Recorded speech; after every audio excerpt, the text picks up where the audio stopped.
Praise the lord. దేవునికి మహిమ కలుగును గాక. ఆమేన్.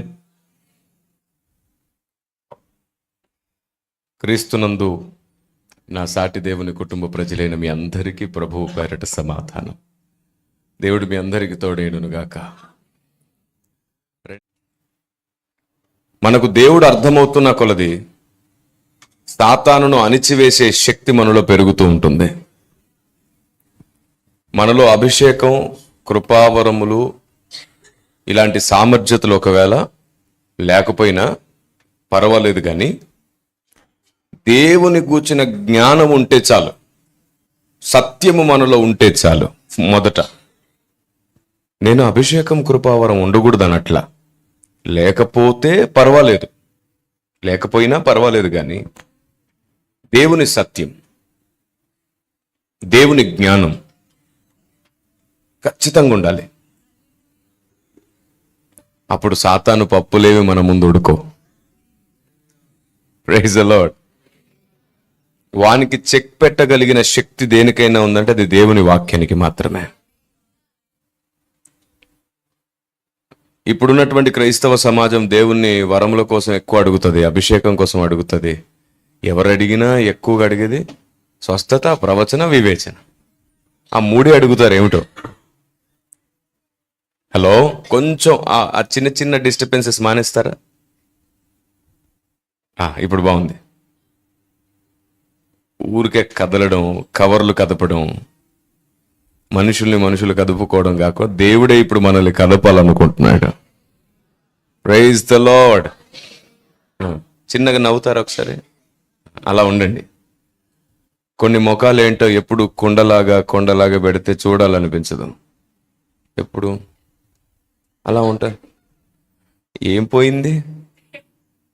రక్షణ ఆనందం వచ్చింది కదా మన బ్రతుకుల్లోనికి. మీకు తెలుసా, సీరియస్గా ఉండడం కాదు భక్తి, సిన్సియర్గా ఉండడమే భక్తి. ఆమేన్. ముఖాన్ని సీరియస్గా పెట్టుకొని సువార్తకి వెళ్ళి చూద్దాం. సీరియస్గా పెట్టుకొని యేసు ప్రభువుని నమ్ముకో, రక్షణ ఉన్నది, రక్షించబడతాం. సీరియస్గా పెట్టుకొని. లేదంటే మన దృష్టిలో దీనత్వం అంటే ఇది కదా, డల్గా ఉండడం. అలా డల్గా ఉండి ఆయన యందు సంపూర్ణ సంతోషం కలదు.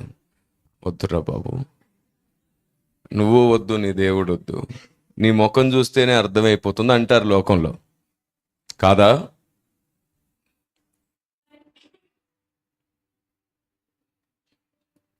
కాబట్టి దేవుని సన్నిధిలో సంపూర్ణ సంతోషం కలదు.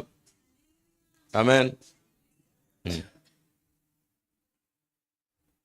అలా చెప్పాలి. నలుగురు 4 సార్లు చెప్పాలి. అంటే నెక్స్ట్ టైం మాట్లాడకుండా ఉంటారు. మీకు తెలుసా, దేవుని మందిరంలో వాక్యం ప్రకటించబడే టైంలో మాట్లాడకూడదు, స్తుతించాలంతే. పిల్లలు, పెద్దలు ఎవరెవరితో మాట్లాడకూడదు. కొందరు నిజంగా పాపం అమాయకులు ఫోన్ వస్తే లిఫ్ట్ చేసి చర్చిలో ఉన్నా మళ్ళీ చేస్తా అని గట్టిగానేస్తారు. అక్కర్లా, ఫోన్ కట్ చేస్తే చాలు, లేదా సైలెన్స్లో పెట్టేసుకో. నేను ఇంకా చెప్పనా,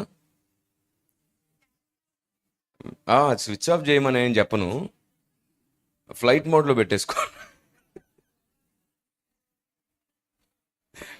రెండు ఒకటే కదా సార్ అంటారా?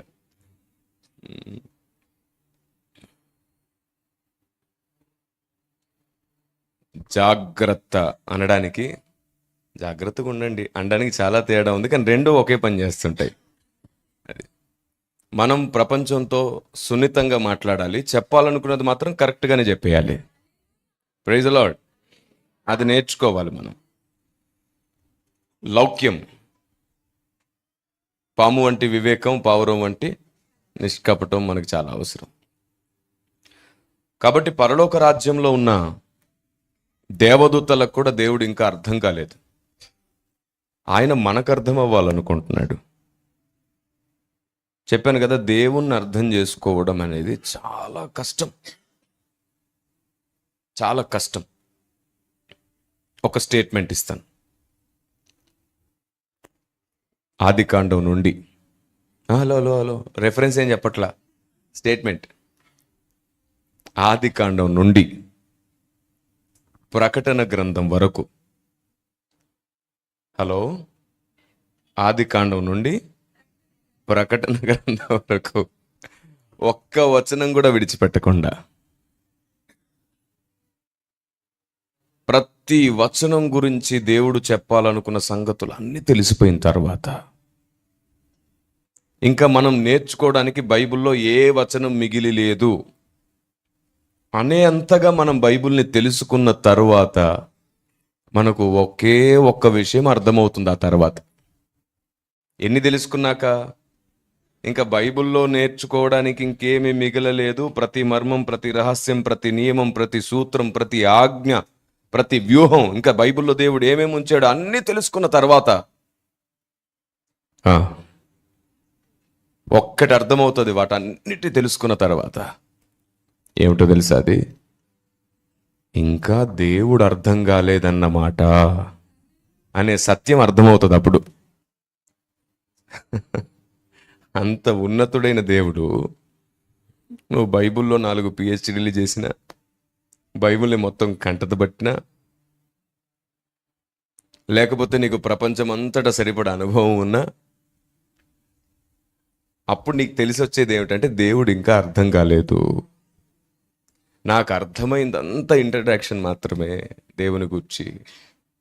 దేవుడు ఇంకా అర్థం కాలేదనే సత్యం నీకు అర్థమవుతుంది ఆ రోజు. అంటే దేవుని గూర్చిన సంపూర్ణ జ్ఞానం తెలిసిన తర్వాత కానీ ఆయన అర్థం కాడు అనే విషయం అర్థం కాదు మనకి. దేవుని గూర్చిన సంపూర్ణ జ్ఞానం నీలో ఉంటుంది. ఎవరైనా దేవుని గూర్చి నిన్ను ఏదైనా అడిగితే నువ్వు అన్నీ చెప్తావు, దేవుని గూర్చి అన్నీ చెప్పి అంటావు, ఇంకా నాకు దేవుడు అర్థం కాలేదు. ఆ అంతస్తు ఒక పరాకాష్ఠ స్థాయి. ఆనాటి నుంచి ఈనాటి వరకు ఎందరో భక్తులు బైబిల్ గ్రంథంలో అదే చెబుతూ వస్తున్నారు. అందుకే ఆయనకు బైబిల్లో ఇవ్వబడ్డటువంటి ఇంకో బిరుదు అగోచరుడు. అగోచరుడు అంటే అర్థం కానివాడు. మరి ఆయన ఏమంటున్నాడు తెలుసా? ఇర్మియా గ్రంథం 9:24లో దేవుని మనస్సు చూడండి. ఇర్మియా గ్రంథం 9వ అధ్యాయం 24వ వచనం. అతిశయించువాడు దేనిని బట్టి అతిశయింపవలననగా భూమి మీద కృప చూపుచు నీతి న్యాయములు జరిగించుచున్న యెహోవాను నేనే అని గ్రహించి నన్ను పరిశీలనగా తెలుసుకొనుటను బట్టియే అతిశయింపవలెను. అట్టి వాటిలో ఆనందించువాడనని యెహోవా సెలవిస్తున్నాడు. ఒకవైపేమో అగోచరుడు అని రాయించుకున్నాడు కదా, మరోవైపేమో నన్ను పరిశీలనగా తెలుసుకోండి అంటున్నాడు. ఒకవైపేమో అందరూ రక్షించబడాలి, ఎవరు నశించుట నాకు అన్నాడా? హలో, ఒక మాట చెప్తున్నాను వినండి ఒకసారి. ఒక మాట వినండి. మీరు ప్రతి మాట నాతో కనెక్ట్ అయి వినాలి. ఆశీర్వదించబడతావు, దీవించబడతావు, అది చేస్తే బాగుంటుంది, ఇది చేస్తే బాగుంటుంది అని చెప్పి నిన్ను ప్రోత్సహించే సందేశం కాదు ఇది. ఓకే, నువ్వు మధ్యలో మధ్యలో ఒక మాట 2 మాటలు విన్నా పర్వాలేదనే సందేశం కాదు ఇది. ప్రతి మాట ఒక ముత్యంతో సమానంగా దాన్ని నువ్వు ముత్యాల దండలో అక్కడో 2, ఇక్కడో 1, అక్కడో 1, అక్కడో 1 ముత్యాలు లేకుండా దండ వేస్తే ఎలా ఉంటుంది? అలా ఉంటుంది. నువ్వు అక్కడక్కడ ఒక్కొక్క మాట వదిలేస్తే ముత్యముగా మార్చడానికి దేవుడు పంపిస్తున్న ముత్యాల దండ ఈ సందేశం. Praise the lord. అర్థం కాని వారు స్తోత్రం చెప్పండి. అందరికి అర్థమైంది? Okay, right. దేవుని సన్నిధిలో మనం చిన్న పిల్లల్లాగా నవ్వుతూ సంతోషిస్తూ ప్రతి మాట స్వీకరిద్దాం. ఆమేన్. మీరు విన్న మాటలు విన్నా సరే దేవుని శక్తి మీ లోపలికి ఆ మాటలతో వస్తుంది. దాన్ని యాక్సెప్ట్ చేద్దాం, దాన్ని ఎంజాయ్ చేద్దాం. ఆమేన్. మీకు సౌండ్ క్లియర్గా ఉందా? సౌండ్ క్లియర్గా ఉందా? ఓకేనా? రైట్. ఏం చెప్తున్నాను?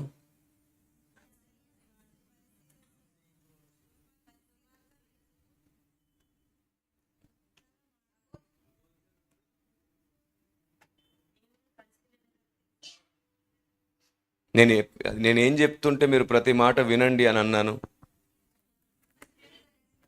అది వెరీ గుడ్. ఎవ్వరు నశించుట నాకు ఇష్టం లేదు అన్నాడా? ఆయనే మార్కు సువార్త 4వ అధ్యాయంలో శిష్యులు వచ్చేసి అంటారు, అయ్యా మీరంతా ఉపమాన రీతిగా మాట్లాడుతున్నారు, ప్రజలకి ఏం అర్థం కావట్లేదు అంటే అంటాడు, వాళ్ళు అర్థం చేసుకోకూడదనే మాట్లాడానంటాడు. వారు విని గ్రహింపకూడనట్లు నేను మాట్లాడాను అంటాడు. చాలా వింతగా ఉంటుంది. చూడండి మార్కు సువార్త 4వ అధ్యాయంలో శిష్యులు యేసుప్రభు దగ్గరకు వచ్చి, మీరు ఉపమాన రీతిగా మాట్లాడుతున్నారయ్యా, ఏం అర్థం కావట్లేదంటే, ఆయన ఒంటరిగా ఉన్నప్పుడు 12 మంది శిష్యులతో కూడా ఆయన చుట్టూ ఉండిన వారు ఆ ఉపమానమును గూర్చి ఆయన అడిగిరి. అందుకైన దేవుని రాజ్యం మర్మము తెలుసుకొనుట మీకు అనుగ్రహింపబడి ఉన్నది గాని. 4వ అధ్యాయం 11 నుండి చూడండి. అందుకైన దేవుని రాజ్య మర్మము తెలుసుకొనుట మీకు అనుగ్రహింపబడి ఉన్నది కానీ వెలుపల నుండి వారు ఒకవేళ దేవుని వైపు తిరిగి పాప క్షమాపణ పొందుదురని. సురేష్ ఎక్కడున్నాడు? సురేష్, జ్ఞానేష్ ఎవరైనా ఉన్నారా? చదవండి అమ్మా, చదవండి ప్లీజ్, మళ్ళీ చదవండి. వెలుపల నుండి వారు ఒకవేళ దేవుని వైపు తిరిగి పాప క్షమాపణ పొందుదురని వారు చూచుటకైతే చూచియు కనుగొనకను, వినుటకైతేయు వినియు గ్రహింపకు ఉండుటకు అన్నియు ఉపమాన రీతిగా వారికి బోధింపబడుచున్నవని వారితో చెప్పాను. రైట్, ఈ మాట అర్థమైందా? అక్కడ ఏమనుందంటే, అందుకైన దేవుని రాజ్య మర్మము తెలుసుకొనుటకు మీకు అనుగ్రహింపబడి ఉన్నది. వెంటనే అంటాడు, వెలుపలుండు వారు ఒకవేళ దేవుని వైపు తిరిగి పాపక్షమాపణ పొందుదురని వారు చూచుటకైతే చూచియు కనుగొనకను, వినుటకైతే వినియు గ్రహింపకయు ఉండుటకును అన్ని ఉపమాన రీతిగా వారికి బోధించుచున్నాను. ఇప్పుడేమన్నా అర్థమయ్యాడా దేవుడు? అందరూ రక్షించబడాలి, ఎవ్వరు నశించిపోకూడదని చెప్పిన దేవుడే కొందరికి విని రక్షించబడతారేమో అందుకే వారికి అర్థం కాకుండా మాట్లాడాను అంటున్నాడు. ఇప్పుడు చెప్పండి, ఆయన అగోచరుడా కాదా? సరే, ఎందుకని దేవుడు ఇలా చేశాడు? దీనిపైన నేను చాలా సుదీర్ఘమైన సందేశాన్ని ఇచ్చాను ఒకసారి. ఎలాంటి వారి విషయంలో దేవుడు ఇలాంటి కఠినమైన నిర్ణయం తీసుకున్నాడు? అలాంటి వారి స్వభావము లక్షణాలు మనలో ఏవైనా ఉన్నాయా చూసుకుందామని చాలా సుదీర్ఘంగా నేను మాట్లాడడం జరిగింది. మనుషులందరూ రక్షణ పొందాలంటాడు, ఒక్కరు నశించుట కూడా నాకు ఇష్టం. ఇక్కడ చూస్తేనేమో చాలా స్పష్టంగా చూడండి, దేవుని వైపు తిరిగి పాపక్షమాపణ పొందుదురని అంటే వాళ్ళు పాపక్షమాపణ పొందడం కూడా ఈయనకి ఇష్టం లేదు. ఎవరు వాళ్ళు? ఎలాంటి కేటగిరీకి సంబంధించిన మనుషుల్ని దేవుడు అసలు ఇష్టపడట్లేదు? చాలా ఇంపార్టెంట్ ఇది తెలుసుకోవడం. ఎంత ఇంపార్టెంట్ అంటే, మనకు తెలియకుండానే మనలో చాలామంది గురుగులు ఉంటారు.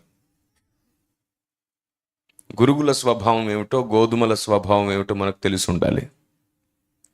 నేను చెప్పేది గోధుమ తత్వము, గురుగుల తత్వము కాదు.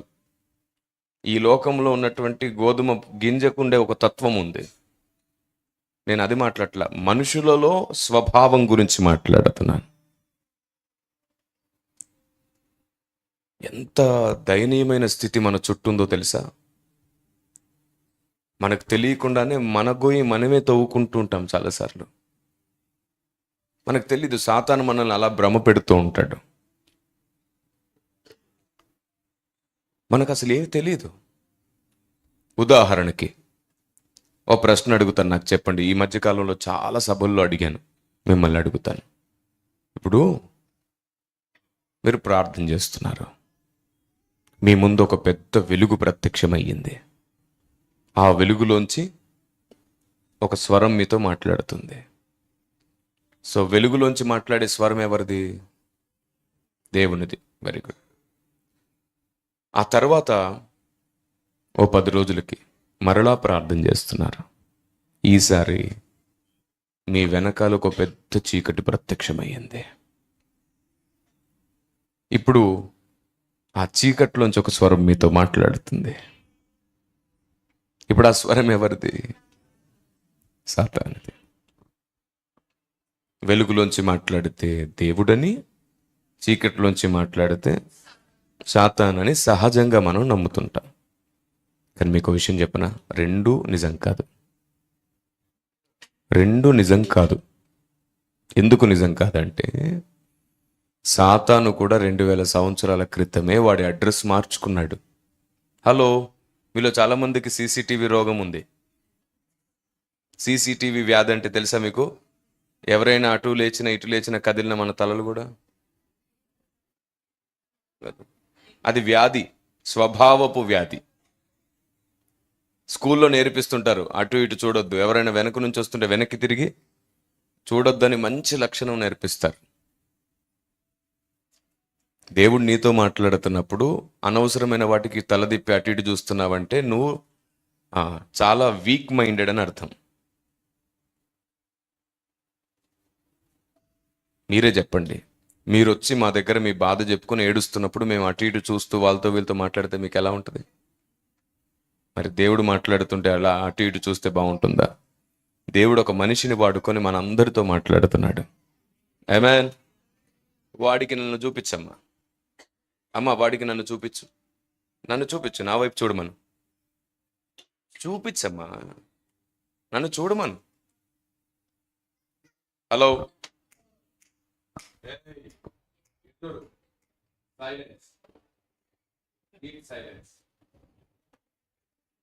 రైట్. మీరు ఎలాగో నేర్పించరు. ఇప్పుడు మీరు నాకు అక్కో చెల్లో అయితే నేను వాడికి ఏమవుతా? అంతే. నేను నేర్పించుకుంటా. నా బాధ్యత ఏమిటంటే అందరికీ నేర్పించడం. ఇంట్లో ఉన్నప్పుడే దేవునికి భయపడడం నేర్పించాలి. ఎలాగైనా నేర్పించవచ్చు. చిన్న పిల్లోడండి, పాకే పిల్లోడండి, నడిచే పిల్లోడండి, అరే వాళ్ళకి ఫోన్లో ఆపరేట్ చేయడం కూడా వచ్చేస్తుంది ఇప్పుడు.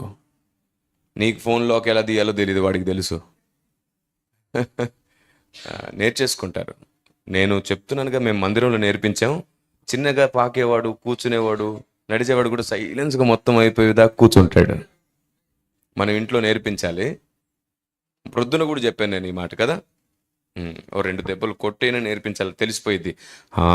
ప్రార్థన జరిగేటప్పుడు కొడుతుంది, ఈ మనిషి ఏంటో ఊరికే నన్ను కొడుతుందిరా అనుకున్నాను అని 1-2 సార్లు నోటీస్ చేస్తాడు వాడు.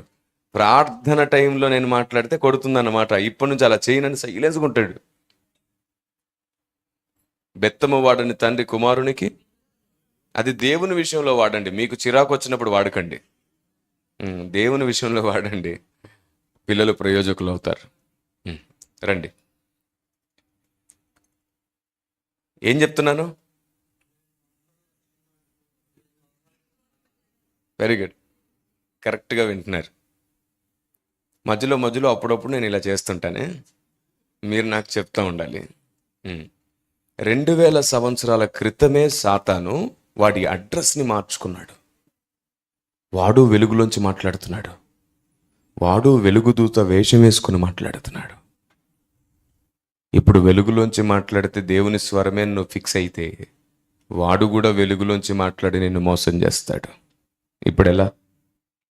అందుకే వెలుగులోంచి మాట్లాడితే దేవుడని, చీకట్లోంచి మాట్లాడితే సాతాను అని ఫిక్స్ అవ్వకండి. ఫిక్స్ అవ్వకండి. దేవుడు కూడా అప్పుడప్పుడు చీకట్లోంచి మాట్లాడే అవకాశం ఉంది. ఎందుకు చెప్పనా? సొలొమోనుతో దేవుడు ఏమన్నాడు? గాఢాంధకారమందు నివాసము చేయువాడనని యెహోవా సెలవిస్తున్నాడు. వెలుగులోంచి వచ్చిందా స్వరం, చీకట్లోంచి వచ్చిందా స్వరం కాదు. నువ్వు దేవుని జ్ఞానం, దేవుని ఉద్దేశాలు తెలుసుకుంటే స్వరం జంతువులో నుండి వచ్చిన గుర్తుపడతావు. పాప మా ప్రవక్త గుర్తుపట్టలేకపోయాడు. గాడిద నుండి వచ్చిన హెచ్చరిక అతని వెర్రితనం అతనిని అడ్డగించిందంట. నా గొర్రెలు స్వరము వినాలి. Praise the lord. ఈ స్వరము వినడమే ఈ దినాల్లో చాలా అరుదైపోయింది. స్వరం వినడం అంటే శబ్దం వినడం కాదు. కొంచెం ఈ మాట జాగ్రత్తగా వినాలి. స్వరము వినడం అంటే శబ్దం వినడం కాదు. ఉదాహరణకి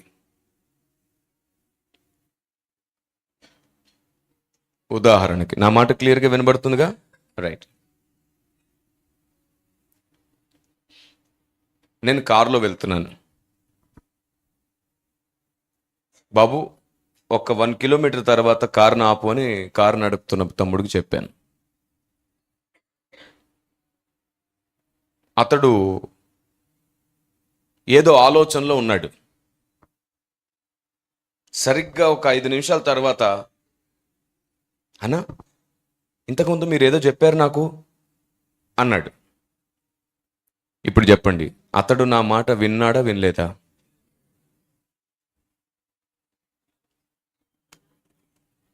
అంటే అతనికి నా శబ్దం వినబడింది, కానీ నేనేం చెప్పానో గ్రహించలేదు తన మనస్సు. ఎందుకంటే తను వేరే ఆలోచనలో. అలాగే స్వరము వినడం అంటే దేవుని శబ్దం వినడం కాదు. స్వరం వినడం అంటే దేవుని ఉద్దేశం గ్రహించడం. ఈరోజు శబ్దం వినాలనుకుంటున్నాం మనం. ఎట్లాగా? నా కుమారుడా, నేనే నీ దేవుడైన యెహోవాను, నువ్వు ఈరోజు బయటికి వెళ్ళకు, నీ కాళ్ళు ఇరిగిపోతాయి అని దేవుడు చెప్పి మరి నిన్ను కాపాడాలని. నా కుమార్తె, ఇన్నాళ్ళు నీ చేసిన ప్రార్థన నేను విన్నాను, నీ కన్నిటికి ప్రతిగా ఇదిగో నేను ఫలం ఇస్తున్నాను అని దేవుడే స్వయంగా మాట్లాడితే వినాలని. బా, చాలా ఆశ కదా. కానీ మీకు ఒక విషయం చెప్తాను, నా దేవుడు శబ్దాన్ని మాత్రమే వినిపించాలనుకోవట్లేదు. ఆయన తన హృదయాలోచన మొత్తం మనతో మాట్లాడాలనుకుంటున్నాడు. బైబిల్ గ్రంథంలో ఇలాంటి ఒక సందర్భం ఉంది. అపోస్తల కార్యంలో సరిగ్గా ఇప్పుడు నేను చెప్పిన లాంటి సందర్భమే అక్కడ మీకు కనబడుతుంది.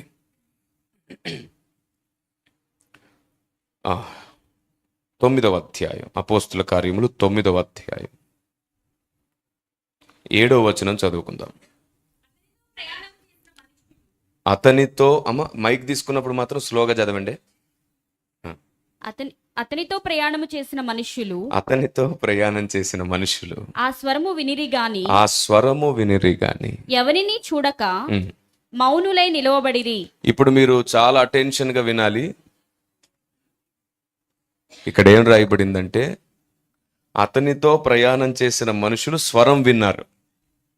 ఓకే, స్వరం, కానీ ఎవరిని చూడలేదు. విన్నారు కానీ చూడలేదు అనండి ఒకసారి. సరిగ్గా ఇదే సందర్భం మళ్ళీ అదే అపోస్తల కార్యంలో రిపీట్ చేయబడింది. పౌలు తానే స్వయంగా చెప్తాడు. 22వ అధ్యాయం 9వ వచనం. ఒక్క నిమిషం అందరు తీద్దాం. 22వ అధ్యాయం 9వ వచనం. నాతో కూడా ఉన్నవారు ఆ వెలుగును చూచిరి గాని. ఇప్పుడు ఏమన్నాడు? నాతో ఉన్నవారు ఆ వెలుగును చూచిరి గాని నాతో మాట్లాడిన వాని స్వరము వారు వినలేదు. ఇక్కడ చూచిరి గాని వినలేదు అనండి.